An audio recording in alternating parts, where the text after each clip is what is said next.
y la justicia en conmemoración del inicio de aquella sangrienta dictadura iniciada en el año 1976. Y vamos a hablar de lo que ocurría aquí en la provincia de Córdoba, puntualmente a partir de una red de complicidades entre la justicia, entre los militares represores y por supuesto también en la iglesia o algunos integrantes de la iglesia, puntualmente lo que ocurría en la casa cuna, con el papel de las monjas que se apropiaban de bebés, hijos e hijas de detenidos desaparecidos y que luego eran entregados en adopción también con la vista buena, por llamarlo de alguna forma, de integrantes de la justicia. Está con nosotros el periodista y escritor Alexis Oliva, a quien tengo el gusto de saludar. Bienvenido, Alexis, ¿cómo estás? Germán Giachero te habla.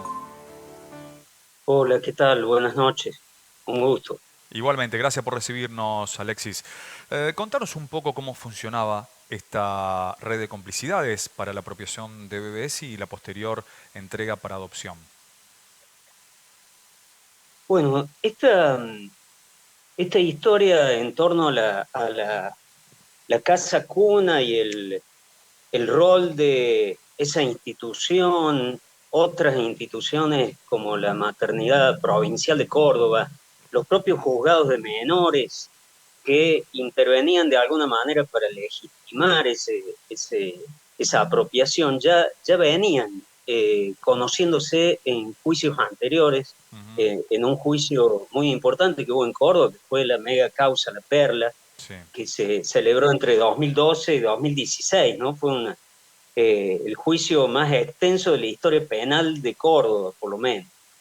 Y el juicio de lesa humanidad más amplio, que probó todo lo que fue el plan sistemático de exterminio, el circuito concentracionario, que el terrorismo de Estado en Córdoba había empezado antes incluso del golpe de Estado del 24 de marzo del 76, que en ujú, realidad en Córdoba empieza prácticamente con lo que se conoce como el Navarrazo, que hace claro. poco se cumplieron Ujú, 50 años justamente, ¿no? Que fue ese golpe de Estado policial contra el gobierno democrático de Ricardo Obregón Cano y Atilio López, que, bueno, justamente quien era el vicegobernador después fue una víctima de un grupo parapolicial que fue la AAA, sí. toda esta historia que ya veníamos conociendo. Dentro de eso, un capítulo fue en aquel juicio el caso del nieto de Sonia Torres, ¿sí? Hijo de Silvina Parodi, la hija de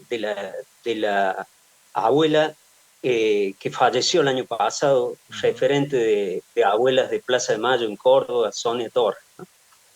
Ahí se dio lo mismo que en un juicio que se está celebrando en este momento en Córdoba, que es el caso de la hija de María de las Mercedes Morales.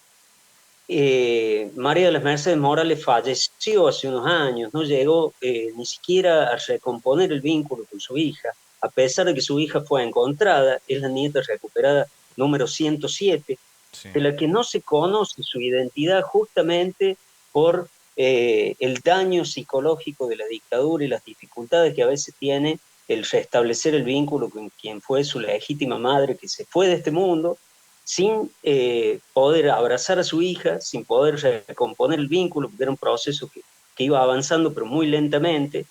Y por otro lado, tampoco pudo ver a sus represores que la secuestraron, que fueron policías del D2, que es el Departamento de Informaciones de la Policía de Córdoba, que ya están condenados en otras causas a perpetuo y demás.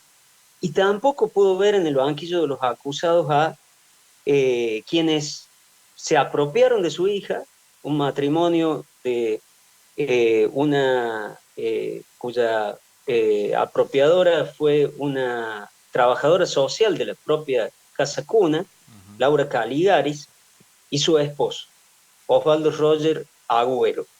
Y tampoco a los funcionarios judiciales, eh, ex jueces, asesores de tribunales de menores, una otra trabajadora de la Casa Cuna que fue testigo falso, porque además hubo la complicidad de un médico que firmó un certificado apócrifo porque inscribieron, hasta se dieron el lujo, tuvieron la impunidad de anotar a la criatura como hija biológica propia, o sea, ni siquiera un trámite de adopción.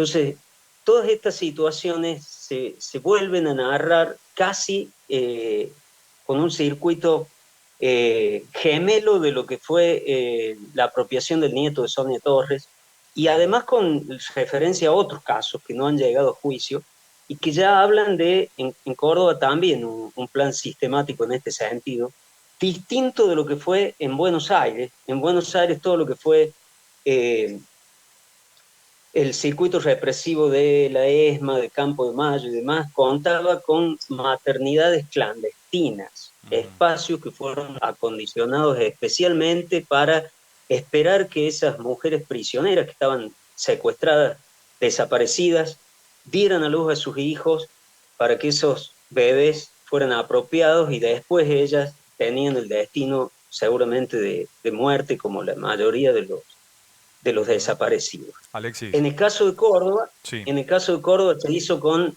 instituciones preexistentes, como dicen los abogados de la querella. En este caso, la maternidad provincial, la casa cuna, los juzgados de menores, y ahí lo que vos decías al principio, Sí. se da en un contexto donde quien era la máxima autoridad de la Iglesia Católica, a la cual respondían las monjas que pertenecían a la Orden de la Inmaculada Concepción y eran las monjas encargadas de todo lo que sucedía en el Buen Pastor, respondían a quien era el arzobispo en Córdoba, Raúl Francisco Primatesta, con el dato que al mismo tiempo Raúl Francisco Primatesta, cardenal, era la máxima autoridad de la Iglesia en la Argentina porque había sido elegido presidente del episcopado en abril del 76, o sea, un mes después del golpe, y lo fue prácticamente hasta el año 82, donde pasa la vicepresidencia del episcopado. Entonces ahí hay todo un entramado institucional donde aparece la Iglesia, aparece la justicia, aparece la corporación médica, ¿no?